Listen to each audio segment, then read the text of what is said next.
नगर में एक राजा था। उसके राज्य में सभी लोग बहुत खुशी सुखी थे। उस नगर में एकादशी को कोई भी अन्न नहीं बेचता और ना कोई अन्न पकाता था। सभी फलाहार करते। एक बार भगवान ने राजा की परीक्षा लेनी चाही। भगवान ने एक सुंदरी का रूप धारण किया तथा सड़क पर बैठ गए। तभी राजा उधर से निकला और सुंदरी को देख चकित रह गया। उसने पूछा, हे सुंदरी, तुम कौन हो और इस तरह यहाँ क्यों बैठी हो? तब सुंदर स्त्री बने भगवान बोले, मैं निराश्रिता हूँ। नगर में मेरा कोई जाना पहचाना नहीं है। किससे सहायता मांगी जाए? राजा उसके रूप पर मोहित हो गया था।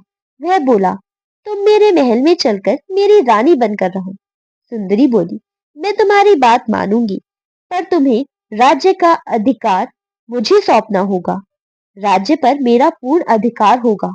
मैं जो भी बनाऊंगी तुम्हें खाना होगा। राजा उसके रूप पर मोहित था, अतः उसकी सभी शर्तें स्वीकार कर ली। अगले दिन एकादशी थी।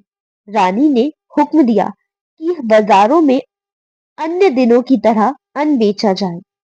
उसने घर में मांस मछली आदि पकवाए और परोस कर राजा से खाने के लिए कहा। यह देखकर राजा बोला, रानी, आज एकादशी है, मैं तो केवल फलाहार ही करूंगा। तब रानी ने शर्त की याद दिलाई और बोली, यह तो खाओ, खाना खाओ, नहीं तो मैं बड़े राजकुमार का सर काट दूंगी। राजा ने अपनी स्थिति बड़ी रानी से कही तो बड़ी रानी बोली, महाराज, धर्म ना छोड़े, बड़े राजकुमार का सिर दे दे। पुत्र तो फिर मिल जाएगा, पर धर्म नहीं मिलेगा। इसी दौरान बड़ा राजकुमार खेलकर आ गया। माँ की आंखों से आंसू देखकर वह रोने का कारण पूछने लगा, तो माँ ने उसे सारी बात बता दी। तब वह बोला, मैं अपना सिर देने के लिए तैयार हूँ। पिताजी की धर्म की रक्षा होगी, जरूर होगी।